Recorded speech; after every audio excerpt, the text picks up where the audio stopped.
Hello everyone, thank you for stopping on this video. Thank you for joining me on my channel. Please do subscribe and hit the notification bell so that you get the new videos that are coming up in the next little while, doing a whole new different series.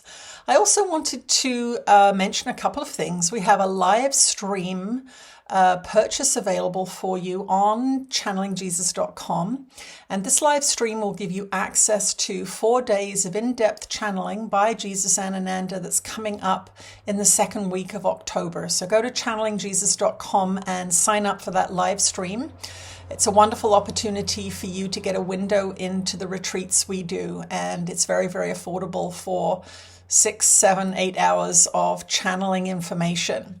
Also on channelingjesus.com, you will see the information about our Costa Rica retreat, which is coming up at the end of January 2024. We're very excited about it. We have rented the entire hotel, so there's poolside cabins and we're on the beach. It's 5 days of in-depth channeling experience. That is not going to be available on live stream, so you need to come in person to experience that. We've got a lot of people coming already, so it's going to be an amazing group, and we'd love to see you there. So please do consider joining us in Costa Rica, January 22nd to 27th. And now let's go to our latest episode of How to Save Your Life. Thanks for joining us. I am doing a new series interviewing people who have had their lives changed by studying A Course in Miracles. As you know, a lot of the videos I do recommend that you do A Course in Miracles, so I thought it would be really cool to do interviews of people who've been doing it for a few years and how it's changed their life, to encourage all of you who are watching to, if you haven't already done the course, to consider starting it. So today I am interviewing Jeannie Hopkins. Hi, Jeannie. Thank you for joining me today. Hi, Tina. Thank you for having me. Oh, it's wonderful to see you again. Jeannie's come to a few of my retreats, and we shared some accommodation there last winter in Charleston. That was fun. Okay, so how long have you been doing A Course in Miracles? Well, I had to add it up, but it's been 33 years. I started in 1990, and yeah, a long time. Long time. So you're an ascended master now? Oh, absolutely. Can't you tell? No, I wish, And at the time I started the course, Tina, I would have thought that 33 years later I would have been, but that's not the way it works. That's not the way it works. Okay. What prompted you to begin A Course in Miracles? What got you going? Well, it was a crisis. It was a dark night of the soul. I had just moved to Chicago, and I had just come straight out of a divorce with a man I had been with basically since I was 19 years old, and I was then 40. And I'd lost that reference point. I'd moved away from home, knew nobody except one person that I really wasn't seeing all the time. And I was with a therapist that at that point decided he didn't want to work with me anymore. So that was my last reference point. And without that, I was just reeling. And so I was on my knees to God, and long story short, next thing I knew, I was reading Marianne Williamson's A Return to Love. Okay, yeah. Decided to make a commitment to a year long. I try it for a year, the Course in Miracles, and see how it went. Okay. What was your experience of the lessons? Did you find them hard? Did you enjoy them? Did you think they were weird? Do you remember that far back? Yes, I do. I did not think they were weird. I'd been doing metaphysical work for a long time. Okay. So I was ready for that. And I'd always had a relationship with Jesus. So that was, once I decided, yeah, okay, he really channeled this. It was not difficult to get through. Some of them were difficult, more difficult than others. Mm-hmm. The initial ones were harder. The ones where I'm, trying to really begin to change the way I thought. And because they seemed kind of silly, and simple, and I couldn't see how they could really help me. Totally. But I'm one of those people that follows directions. And Okay. so, he said, don't worry about what they're like or what they are, just do them. Right. Just do it the way it's said. So I followed the directions. And the only times I really wanted to kind of throw it across the room was when it was really hitting something in me that I didn't want to see. Mm. And those lessons took a couple days to get through as opposed to the one day. But my willingness was there. I mean, I was at a place where I just was willing to do whatever it took. Right, right. And that is something that the course talks about. You don't have, I think there's this idea that you have to be perfect or you have to be like a really good person or something. I mean, my life was a shambles when I started the course, and that's why I did it, because there was nothing good happening in my life at all, right? But you know, it's definitely a challenging daily practice. But I was talking to my son about this the other day, and he said, you know what, if you do anything for 365 days in a row, you're going to see a change in your life, which is true, right? Absolutely. Absolutely true. And it took me about a year and a half to Yeah. get through the lessons. Hmm. And I did it at the same time. I did the text at the same time.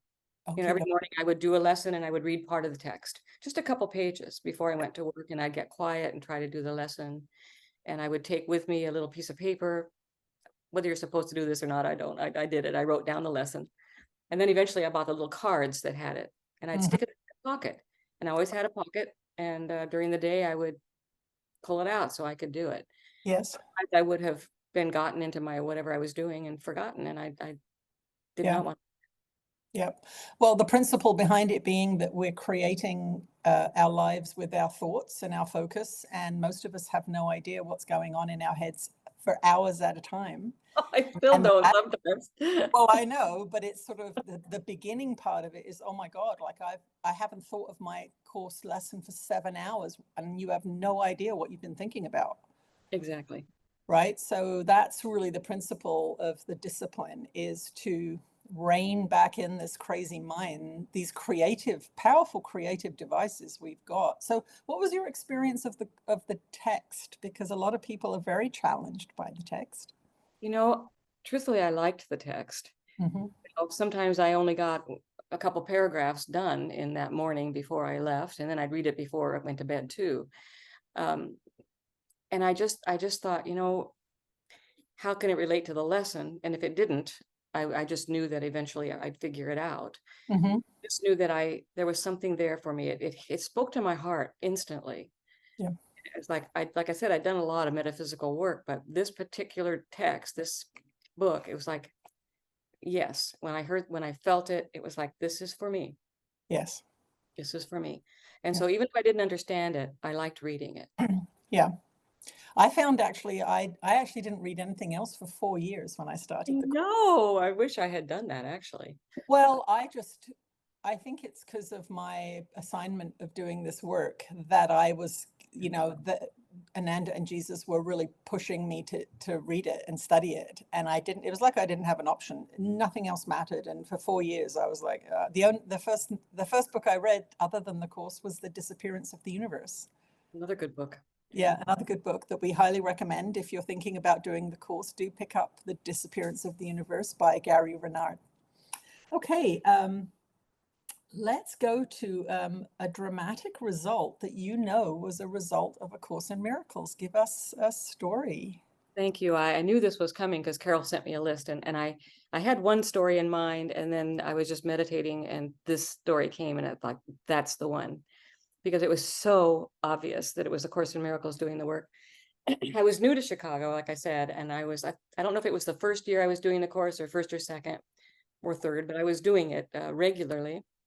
And I was with the Chicago transit system. I had to take the bus to go wherever I wanted to go. I didn't have a car. And this one day, it was a cold, wet Chicago day. And if you've not lived in Chicago in the wet and the cold, it's really miserable. And I'd gotten on the bus and I was sitting just towards the back door with my back to it. And this homeless gentleman got on at maybe a stop or two after I'd gotten on. And it was very difficult because he definitely had an odor that was hard to Mm-hmm. be around, and I am very sensitive to smells, and I don't like being around anything that's like even you know, essential oils and stuff that can be really. Oh, right. Okay. And so I was sitting there. Well, people bailed, you know, people on the bus were bailing to Okay. a different part of the bus, some in the front, some in the back, some got off. And I sat there and I wanted to bail. I really did, because it was so really hard, because it was wet too, you know, and everything was really difficult. And the thought came to me, no, I will not turn away from my brother. That was the words. I will not turn away from my brother. Mm. And I sat there and I said that over and over and over in my mind. I will not turn away from my brother. Wow. And I had my eyes shut, and I would alternate it with one of my go-to lessons, which is I can't think of it. Give me your blessing, Holy Son of God, for I would behold you with the eyes of Christ and see my perfect sinlessness in you. Oh, wow. Okay. And so I would repeat that, and then I would go back to, I will not turn my back on my brother. And I sat there with my eyes shut. It must have been a good 20 minutes or so. And when I got, I had my eyes, I could hear the well, I know Stop. time Yeah. for my stop, and I pulled the button, and I thought, I need to give this gentleman something. And at that time, I didn't have a lot of money, but I'm sure more money than he had. I had a place to live. And all I had, no cash, no change. I had a bus token. That was it, one bus token. And I thought, okay, I'm supposed to be giving this fellow something. And so I got up and I realized I was the only one left on the bus, me and the bus driver and this guy. And so I moved across. He was just right across the aisle from me, directly across from the door. And so I moved over and I sat next to him. And I said to him, I don't have anything to offer you except this bus token. Would you take this bus token? And he held out his hand and he took it. Mm-hmm. And I looked him in the eye, Tina, and I swear to God, I saw Christ looking back at me. Mm. I said, this man is not just my brother, he's my savior. And I saw that so clearly. And I don't think I've ever experienced that again like that. But our eyes connected. And I don't know what he saw in me, but that's what I saw in him. Mm-hmm. And I thought, he is a gift. And I got up and I went down to the front so I could get off. And I looked at the bus driver and he looked at me like I was kind of, what's going on? Because he was watching us. He was watching, yeah. Yeah. And I thought, as I got off, I didn't give him anything. I gave him a token, but he gave me Mm-hmm. a gift of the Christ, of seeing how we are one. And I saw when I looked at him that I could have been where he was in his life situation. He could be where I was. We were one. And it was like, I knew as I got off the bus that I had been transformed. And I've never been the same. I mean, I've never forgotten that story. That was 30 years ago. Right. I've never forgotten it. And I've never forgotten him. And I thought, yes, that was a direct result of my being a Course in Miracles student, of my being willing to sit there and recognize him as my brother, and to do the lessons as I was doing that, deliberately knowing that I wanted to run. Yeah. But because I chose to stay, I was given this wonderful, beautiful, transformative gift of seeing myself in another, seeing Christ in another coming back at me, and to know that we are indeed one. And it's interesting that it was your sort of pet weakness, the smell thing, right? Totally. Yeah. Totally. Because that's often the most difficult thing for us to overcome, is that one thing that triggers us and we're like, oh, I can't do that. But in this experience you did. That's a wonderful story, really moving. Really moving. Moved me, he still does. Yeah. And I often wonder what happened to him, but he might have been an angel for all I know. Might have been Jesus dressed up. Jesus. You never know, right? You never know.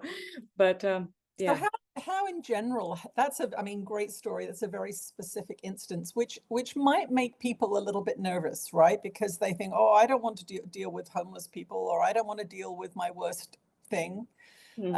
Overall, how would you say the course has affected your life? How do you see it playing out in your experience? In so many ways. Initially, when I first started doing it, I don't know how long it was before I started to realizing a change in myself, but I would walk down the street and I would just feel lighter. I would feel brighter, less fear. I grew up with a lot of fear, and I had worked a lot on it. So I had made a lot of progress, but it was still there. and couldn't even identify always what the fear was. Right. But it was less. I could identify that I was not waking up afraid, and I was not going to bed afraid. There were times Mhm. during the day that I had fear would come up, but usually it was, I don't know when I recognized it was something that actually I maybe needed to be a little bit afraid of. Right. You know, Yeah. I was in Chicago, I was in the city, Right. living in the city. So, you know, and I after went through transformations too, where I thought because I'm doing the course, I was perfectly safe to do anything I wanted, to go anywhere I wanted, and I'd be fine. Yeah. I don't recommend that either, because we are still in our bodies and we are still, you know, humans walking Mhm. around. And, but it was knowing that I wasn't as fearful, that Yeah. I had a direction when something happened that I didn't know how to deal with. I had a lesson I could latch onto. I had something that I could go to. Right. It's simple. It was easy to apply, and I could go right to the Holy Spirit, and I could say, okay, please transform my perception. Help me to see this differently, Right. see what I need to do next. And so Mhm. I had a direction in my life that I knew I would always be able to go to, that would give me an answer, a simple answer, Simple. usually. Yeah, and something to do with your mind, which of course where fear resides, right? Exactly. So it was Created knowing by our that mind. Yeah. I had less fear and I had more direction on how to work through issues in my life. Yeah. I had a lot of issues, you know, even though I'd been in recovery from alcoholism for, you know, 10 years by that point. Okay. And I had that as a direction, but that didn't give me what the course gave me. It didn't Mhm. give me that connection to my own inner guidance, to God, to Right. spirit would say, okay, in this particular instance, this is what you can do. Right. And I would feel Did you really, have sorry, did you have any trouble with the language? Because a lot of people, the God language, the Holy Spirit language, the Jesus Christ language, how did that trigger you in any way, or was that something you were completely fine with? um, a little bit of both. I mean, I was used to that kind of language because Mhm. I came from I was a Methodist, raised a Oh, Methodist, and I had done a lot of metaphysical work up to that point as well. Unity, I went to Unity Church. I, you know, had done a lot of Joel Goldsmith and um, Abraham Hicks, all that kind of stuff. So it wasn't like I was foreign to it. mhm. But I had gone through a period where I was very becoming somewhat of a feminist. So Right, some of so the the he language was the his and him, yeah. but what helped me with it was, and I don't know if I read it in the course, I think I did, was that Jesus wrote it that way for a very specific purpose. Yeah. Number one, for us to look at those issues, Yes. and number two, to set straight the errors that had been made in the biblical sense. Yep. And since I had a pretty well-versed idea of the Bible and didn't like it particularly, Yeah. um, that made sense to me. And I thought, okay, I can understand that, and I can work with that. Mhm. And I also, and I love men, so I don't really have an issue about that. But it was just this idea of God not having a feminine aspect, even though truthfully, I fight the feminine aspect. You know, it Right. was like I wanted him to deal How with. I ironic. didn't want to deal with it. You know, Yeah. so it Yeah. was good for me. I had to face that, and Right. but other than that, no, I didn't really fight it like some Now people. you had a bit of a channeling experience, didn't you? Do you want to share a little bit about that? Well, actually, yes, I could. Some you don't know about. I realized as I was working through all of this that I actually, once I started the course, I did do some channeling. I didn't recognize it as such, Oh, okay. and it kind of maybe might have freaked me out a little bit. I wasn't quite ready for it. Mhm. Then when I got to you, if that's what you were talking about, I was led to you also through a crisis. I'd been doing A Course in Miracles, like I said, for many, many years. And I lost my second husband. I remarried, and he passed. And even with all the stuff I had in the course about death and all the other metaphysical work, it still was a difficult time. Yeah. And I had not dealt, there were some things the course, no matter how much I worked on my issues, some of them, I was not able to heal them. And I'd done layers of them, but not all of them. Mhm. And so again, I was praying, and this time I was praying to Jesus because I had the course and I had him in my life. And I asked for guidance on how to deal with the grief and how to deal with my issues with money, my issues with food, and my issues with things that still had not yielded, even no matter how much work I'd done. So I said, I'll do whatever you tell me to do. I need you to show me specifically. Give me a sign. I don't often ask for signs, but give me a sign. And so then I think a couple days later, my friend Claudia Braun, who's a part of your network, sent me a video of you channeling Jesus. And I thought, channelingjesus.com. No. I said, that's ridiculous. I thought, no, wait a minute. You've been, for a long, long time doing A Course in Miracles, which is channeled by I know. Jesus. And I thought, get we over do yourself. have to look at that, right? And I thought, you're just resisting something that's different from what you've been used to. And so when I watched you, it was so clear to me, Tina, that was my answer, that Jesus had led me another step, some things that I needed to learn on a practical basis of how to do the course that I was missing. Because I was not always often in my body. I didn't want to be. I wanted to be up here, Yep. And this was all those issues I was dealing with the money, with the food, with, blah, blah, grief even, are things that are felt and reacted to. And they were things that I needed to have practical guidance in. And Jesus coming through you will have to admit, is very practical. Yeah. It was very down to specifics and practical stuff.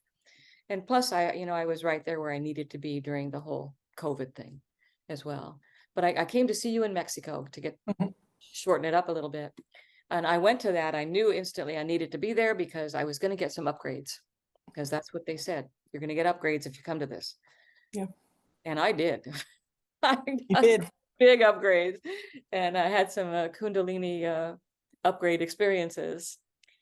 And at the end of that, which turned out to be 9 months later, I started channeling. Jesus came through, my higher self came through, and then several others since then. So I do channel, and that'll be part of my business as I go out into the world. And I love it. I love it. And Mary Magdalene has come in now, and the two of them come in together. Wonderful. Yeah. So do you have a website up yet for your business? Or I do. I haven't quite figured out how to use it yet, to be honest, but well, it is. Let's give people the name of it so they can go. It's called abridgetowisdom.com. abridgetowisdom.com. Okay, well, everyone can go check that out.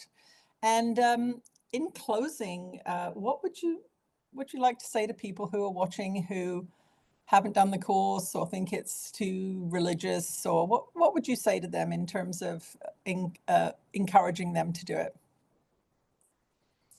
I would say, try it. What have you got to lose? You have nothing to lose by doing it.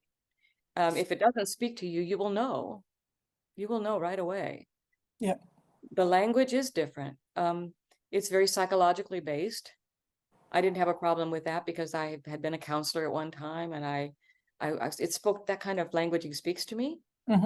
But even if it doesn't speak to you, the lessons do work. You don't have to know anything about anything for these lessons to work. That's what I loved about it. You just do them. I didn't have to understand them. I didn't have to try to figure them out. I didn't even have to like them. And some of them I didn't like. I did them, and the transformation happened.